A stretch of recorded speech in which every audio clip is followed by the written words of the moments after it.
What's up, guys? Hope you're doing great. This is your boy Kobe Shots, and in today's video is yet another creative chat session, the segment where we discuss with fellow creatives and they tell us about their life, their history, and how they came about what they are doing right now, and that's going to help us get inspired and also get motivated to also join the same pack and try and better ourselves off. So with me today, you've already seen him. This is Jmkad, and of course, I always spill some beans, but I'm going to allow him to introduce himself and tell us much more about himself. So I'm going to leave that to him. So this is Kobe Shots, your host, and we are joined by Joseph, also known as Jmkd. You know, this guy has a lot of stories to tell us today. This is his first interview. He makes me understand, but I'm pretty sure that he's going to put up a wonderful talk. Sure. I will. Okay, so Jmkad, just as I asked, you're going to give us a little bit of a history and a background. I mean, let me put it that way. So tell us a little bit about yourself and just subtract what it is you do from it, just all about you. We want to know about you before we move ahead. Sure. Okay, so the name is Joseph. I'm a filmmaker stroke animator. So basically that is what I do. Okay, yeah. Filmmaker and animator. Yeah. All right. So your educational background and a little bit about how you formulated everything and put everything together to become who you are. So let's start from your educational background down to what got you motivated, how you were inspired, and how you even picked up what you do today. Okay, so I went to Keta Secondary School. That was my secondary school, and then in the Volta region? Yeah, in the Volta region. Okay. Yeah. And then I continued with Takrady Poly, and then Winneba, and now in Kenya University. Okay. Yeah. Okay. That's cool. But how or when did you know that this is what you really wanted to do? Okay. Was it inspired by the school you attended, or maybe family, friends, or what exactly brought this realization to you? So I did visual arts in school. Throughout my education, I did visual arts and then graphic design. Okay. So I just told my lane and then what I was interested in. So basically that is why I am doing what I'm doing now. Right. So you did graphic design, visual arts in school. Visual arts, graphic design. Okay. Yeah. Okay. So doing visual arts, I understand. I also did visual arts in school, secondary school, University SHS, and that was where I realized that I was madly in love with visual arts, because initially I would pick up a paper, draw from childhood. I would pick up a paper, draw, and better off my skills. Then it graduated into understanding that there's more to visual arts than what people may think.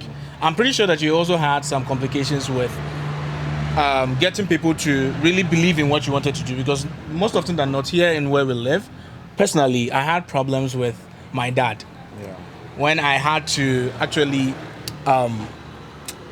confirm it to him that this is something that is worth looking into, because he has no idea about what actually can come forth of art itself. Yeah. Because I understand it, and I had to do my best to convince him, to make him understand. So how did you take it, or how did you have it? Was it that easy? Were your family or did your background really take it that easy on you? Okay, so funny enough, mine was rather the opposite. Oh. They noticed I was good at drawing when I was in SHS. So they've been seeing my sketches and all that. So they motivated me to even do what I'm doing now. Really? Yes. Okay, so in terms of gear acquisition and all those things, were you fortunate enough to have that given to you by? Not really. We were just exploring our skills, and then we were saving some money from whatever we were doing, and then that was what we used to acquire some of the equipment we have now. So what would you say about this? Is it more of an advantage on your part? Because I find mine much more advantageous, because it was I had to develop this self-motivation first of all, because I was facing a lot of challenges personally. Okay. And it pushed me to prove it to people who didn't believe that this was something worth looking into. I was able to prove it to them, and I'm still actually on the same path, and I'm much more even motivated. But would you say in your case, do you find it as more of an advantageous situation than probably someone who didn't have it that easy? I would say I had it at ease rather, because it was something that was like inborn, and then I realized it very early. So for me, it's an advantage. Okay. Yeah. You've talked about a little bit about yourself, and I seen your shirt, what you're wearing. It reads Jmkd Films. Yeah. What motivated the name? I presume that's your brand name, right? Yeah, yes, sure. of course. Because that's how I even introduced Yeah. you when we started this talk. So can you tell us what inspired the name? Okay, so Jmkd, the name is pronounced Jmkad. It's not So it's not Jmkad. Jmkad. It's not an acronym. No. Jmkad. Jmkd. So they are actually initials that I put together to form the name. It's my name, or they are my names. Oh, okay. Yeah, so it's the initials of your name. Exactly. Oh, okay. So the J stands for Josephat. Okay. The M for Mauli, K for Kwame, and the rest. Yeah. But I think it's much easier to say Jmkad than to say Jmkd. That's how a lot of people call it. And you're okay with that, right? Yeah, because I am okay with that. Sure. I'm not going to spend my breath on mentioning Jmkd. Oh my God. Okay, fine. So that's what you go by when it comes to your filmmaking. Exactly. So tell me, how did that happen? Okay, so filmmaking, how it started out. Okay, so let me start with animation, and then I'll move into how the filmmaking Okay, so started. it began from animation. Yeah, so because I was trying to merge them and understand. When you talk about animation, of course, animation is in motion, all right? Yeah. And it has a relationship with Exactly. filmmaking. So I wanted to start from there, but I think you have a story to tell from the animation angle of things before we move on to So that. I started my whole career with animation, 2D animation. I was interested in 2D animation, so that was what I focused on. I don't think my people would totally understand everything that you say over here because you are talking much more technical. So can you break them down? If you say 2D animation, I understand it, but someone may not. So I want to get it from your perspective. So 2D animations are a bit flat. I can just cite an example. Tom and Jerry is a 2D animation. Okay. They are flat. The 3D ones are the ones you can just go around the... That has form, lighting, it looks like you can actually hold it. Yeah. Yes. The Moanas, the 3D animations. Yeah. I'm sure the people will get I'll be putting up an example so that they can actually relate. Exactly. Yes. So it started from 2D, and then in 2015, I had someone who is into film production, and he contacted me one day, and he knew I was into this media stuff. So I was using my phones already to do like this little videos and all that. So he called me one day. He wanted to start a production, and he called me, and he was like, he wants me to be the cinematographer for his project. And I had no idea what cinematography was about. Okay. So I did a little bit of research, and then I noticed like there are the people who handle the camera. They're always behind the camera. So in that first project, I actually learned on the job. I was actually the cinematographer. We did a whole movie, like a complete movie. Wow. Yeah, so that was my first time experiencing camera. And Operation. then I just learned on the job. Really? That was how filmmaking started for me. But how did you prepare? Because if you say this was your first time trying out a camera, of course, probably you feel that you have to get yourself much more prepared before you get on set. Yeah. Doing it for the first time. So how did you get yourself prepared? So I do a lot of YouTube tutorials. You're just like me. Yeah, we are always on YouTube. Even up to now, we are always on YouTube. There's a lot of information over there on YouTube, and youngsters find it difficult to even search for it for themselves. Yeah. But I find it easier to consult YouTube for whatever project that it is I'm doing, and I need inspiration. And I find it much easier to get on YouTube because it's not easy to get on set with creators, people that you look up to physically. It's not that easy. Even to contact them on phone, you can't always get them. But on YouTube, there's a chunk of information, chunk of knowledge that you can always sift through and get what you want. So it's basically I can really relate with you. Yeah. So that was how it began, right? How you got yourself prepared. Yeah. So YouTube, how did you really know this is what I'm supposed to search for? Because it's not very easy most often from the onset when you're searching for information. Yeah. Beginners don't know how to even type to get to the right info or to get to the right content. When they start out, and for instance, they want to buy their very first camera, they end up watching a plethora of videos and things that are not really related to what they can understand, if you know what I mean. Yeah. So how did you get it all started out, and how did you even know that this is how I'm supposed to type and this is how I'm going to get to the right information? Okay, so as I already said, I was given an assignment, so Yeah. I just went straight to what I was told. I wanted to be a cinematographer for this production, so I just went straight to YouTube, type what is cinematography, and then I delved into it, and that's how it went. Okay. Yeah. All right. You have a couple of cameras you use now Yeah. when it comes to filmmaking, right? Yeah. What was your first camera ever? My first ever camera was Canon 80D. Canon 80D? Sigma 1835. And you bought it yourself? Yeah, I bought it myself. What informed you that that was the right camera to start with? So as I already said, research. Just on YouTube. It happened in 2018. That was when I gathered some money. There's a backstory to how I got the money, but then There's a backstory. Are you going to share that with us? Are you going to share that? Yeah, sure. We'd like to hear that.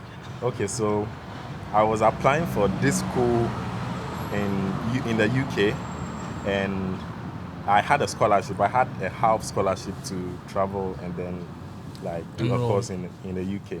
So I actually asked my family members to give me some money so that I keep in my account. So after the whole process, I'll just give them their money back. Okay. So I was able to get the money from them, and fortunately or unfortunately, you rather invested in your camera. I was bounced. Oh, okay. Yes. What exactly happened? They were like, there wasn't enough funds in my account. Oh, okay. That was what they said. That was what the letter said when I went for it. So you had to find another way to spend the money. No, I had to return the money. Oh, but then, instead? Yes. I had to return it to wherever I took it from my big sis, my aunties and all that. So I told them, I lied to them. I actually lied to them. They'll be watching this video, trust me. Yes. I hope. This is the first time I'm saying this. So. I see. Yeah, so okay. I told them the whole thing is still in progress. So, still in the process. We should wait and see what the outcome will be. Yeah, there was rather another plan. Meanwhile, I knew what was going on, so I just took all the money and then invested it into the Canon 80D. Okay. I did a lot of research on it, and I just invested all the money in the camera and the lens. I didn't know how I'll get it back, but then it was just a high risk, something I just did because I wanted it. So I had the camera. I actually did a first project with that camera that won an award.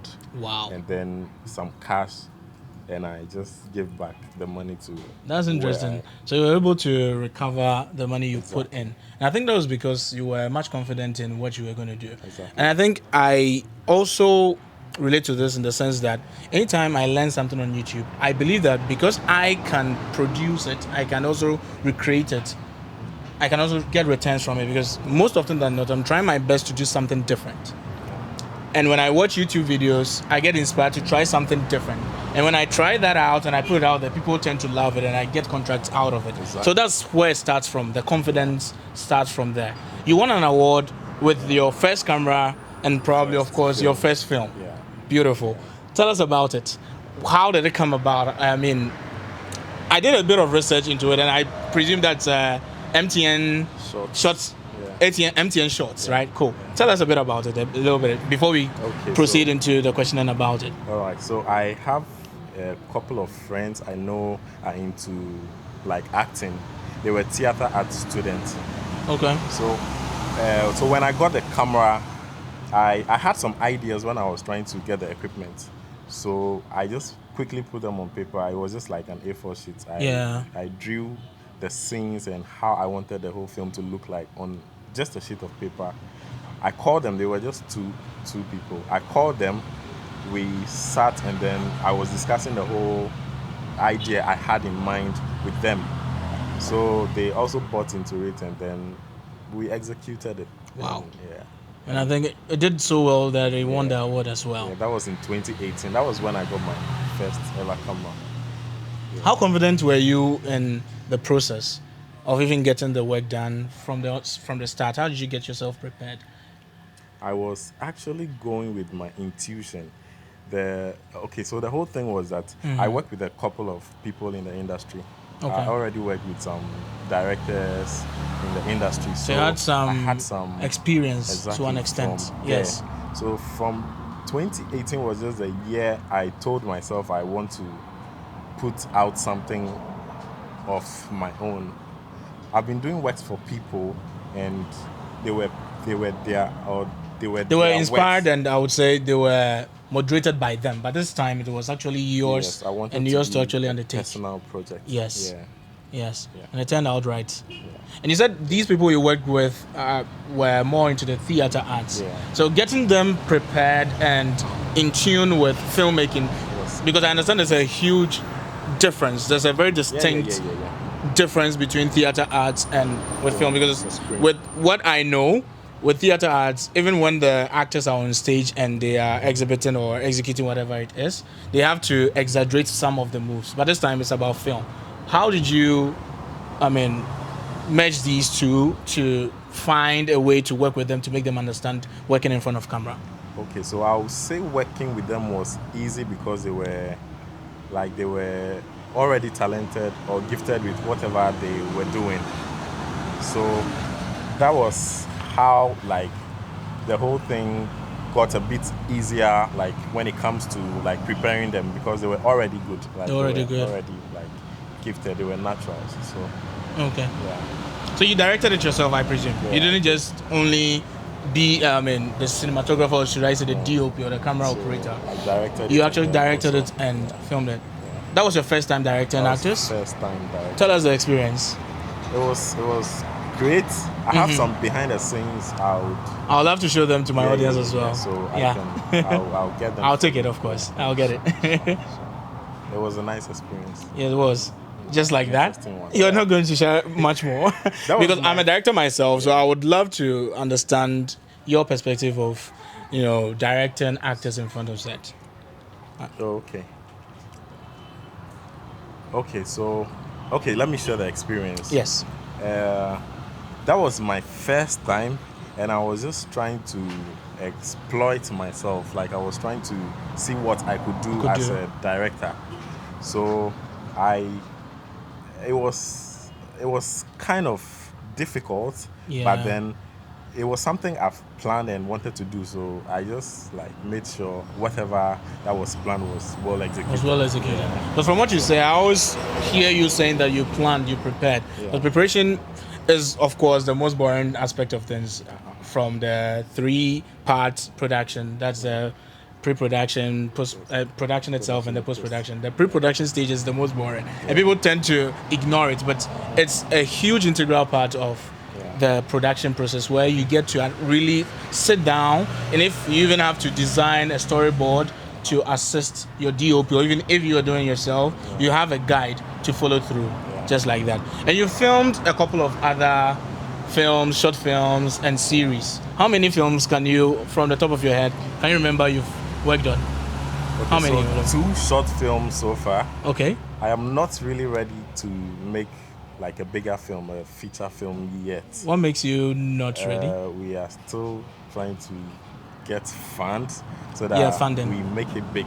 Yes. There are plans, but then we want to get enough funds so that we can make it big.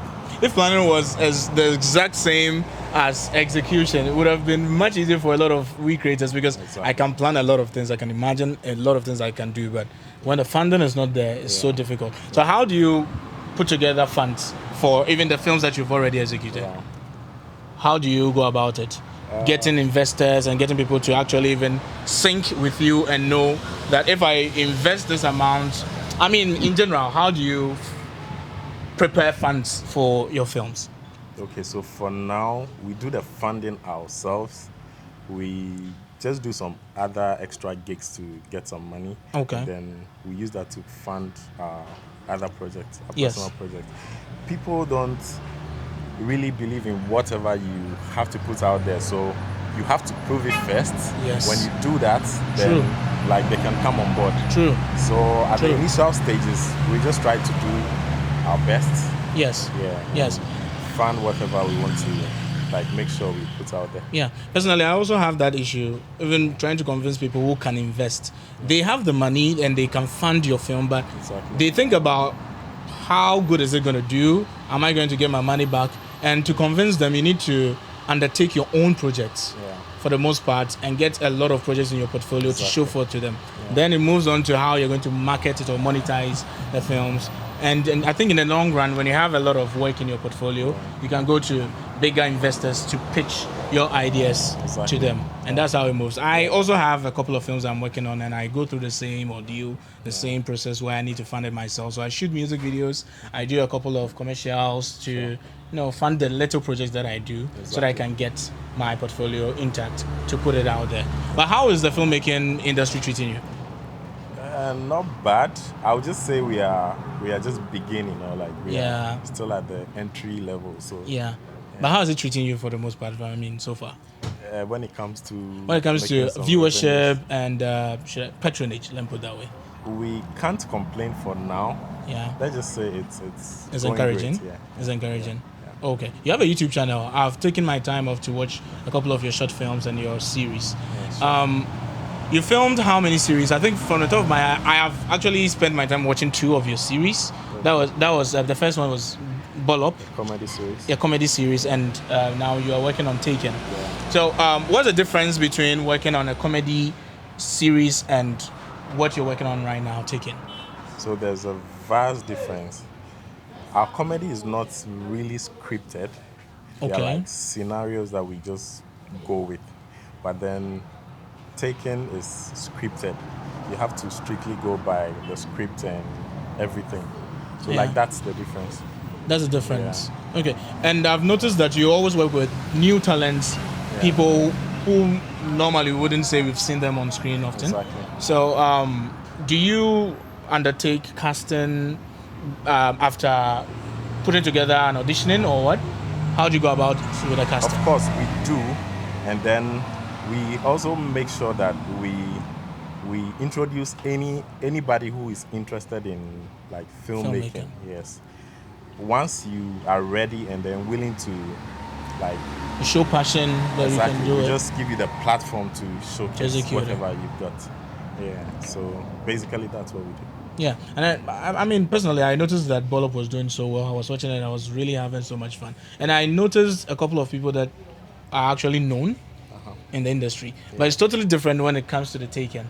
So working with a whole set of new faces for Taken, looking at the 2, how challenging is it when it comes to patronage, when people are now going to find out and fall in love with the new set of actors whom we haven't ever seen before?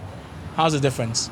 And how is it going? Okay, so I would want to introduce you to the creators of Taken. Okay. They will talk about Taken. If you really want to know a lot about Taken, they have everything for you. Oh, okay. Here. Right. I'll introduce you to them and then... All right, then we'll talk about that. I'm actually going to add that to this video. So that would be nice. Yeah. Okay. I want them to handle that. Let me run away from that. I get it. So you shoot music videos as well. Yeah, I do. How many music videos? I'm pretty sure that you can't really count. At this point, I've seen a couple of them. The experience shooting music videos and the experience shooting films, movies, stories. What's the distinct difference? So personally, I mean, although music videos are scripted and you have a concept, you don't really, you are not stuck to like just one format or one concept. You can always play along with it. Explore. Yeah, but then when it comes to film, like you have an idea, you have something you want to execute. So like you stick to it. Yeah. Music videos are a bit flexible. You can just like look for locations and then even if one doesn't work, you can just switch to a different one and then play around with it and it works. So, So do you scout your locations for music videos? Yeah, we do. And if you are supposed to move from, let's say, Accra, where you permanently, or should I say, currently stay as your residence.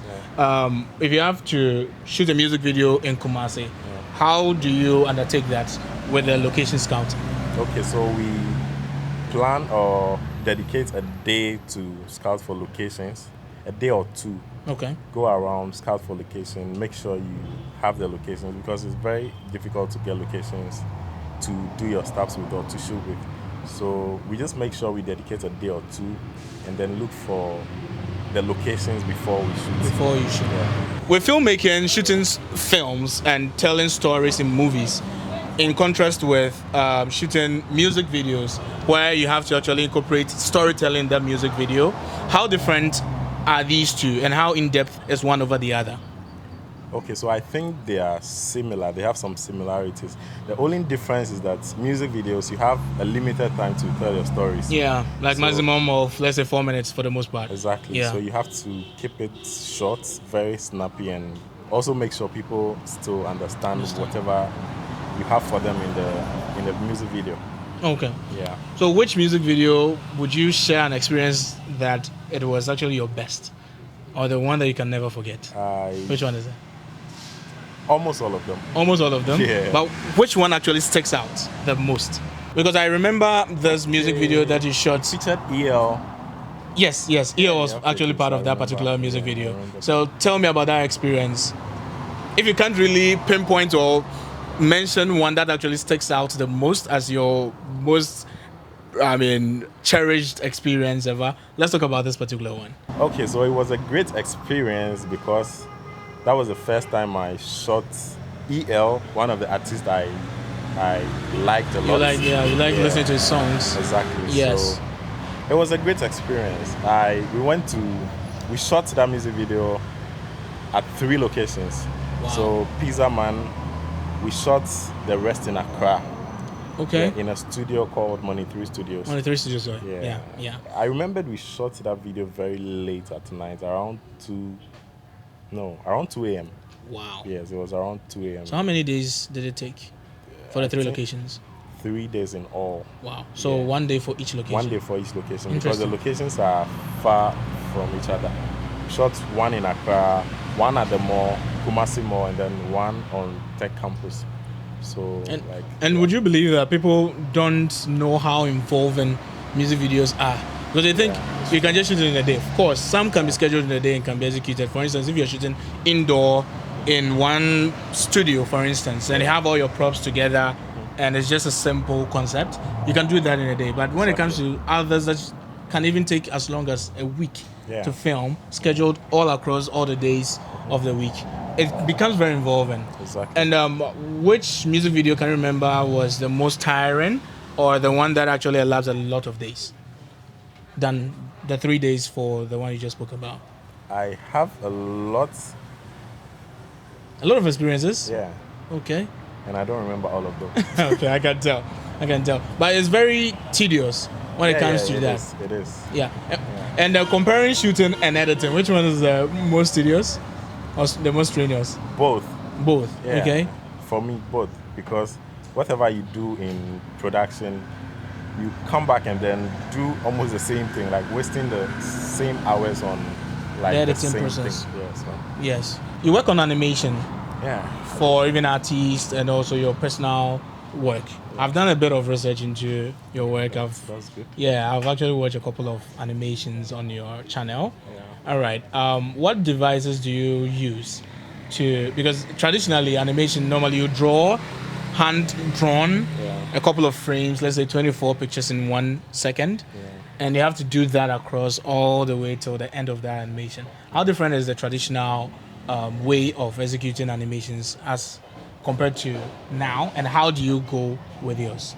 Okay, so personally, mine is not. I don't do the traditional animation. The traditional one involves a lot of drawing and a lot of frames. Now things are getting much easier with softwares by the day. Exactly. Yes. So we have these softwares that you can just create your character, rig them, and then just animate them. Tell them or do whatever you want to do with them. Yeah. You can let them do anything you want them to do. Yes. Yeah. Yes. You don't have to redraw frame by frame. Frame by frame. Yeah. You just rig the characters with a bone tool and then you animate them, you're good to go. Yeah. Yeah. Beyond just drawing and animating them or giving life to your drawings, you also have voices behind them. Yeah. How do you record your voiceovers for your actors? Okay, so we have a recorder. We've invested in a recorder. Okay. That is what we use. So you just call the actors, You put prepare them a script in or something? yes, prepare a script, put them Yeah. in a quiet space, and then record whatever sound you want to record. So do you record first before you animate or vice versa? So we record before we do the animation. Yeah. It becomes easier when you record, when you know what you are animating on. So we record and then we animate on it. Oh, okay. Yeah. You can do vice versa, but then I think it comes to preference. Yeah, and I think it will be easier to draw or to animate after the recording is done, because when it comes to the lip syncing, you have to match up with the timing of the movement of the lips with the audio. Okay, how much do you charge for animating a music video as compared to actually shooting a music video itself? I'm pretty sure that the animation process will be much more strenuous and you charge more, right? Yeah. How different is that? It would depend. Okay. Mostly we charge with the time. So okay. If a minute of animation is around $500, it will be times 2 of that if the song is 2 minutes. 2 minutes. Yeah. So basically we just charge with the time. With the time. And there's no fixed price when it comes to like charging this kind of things. Yeah. It depends on the concept, what is really involved, or what is really going into the whole process. Yes. Yeah. So like there's no fixed price like that, but then we just work with what works. Yeah. Yeah.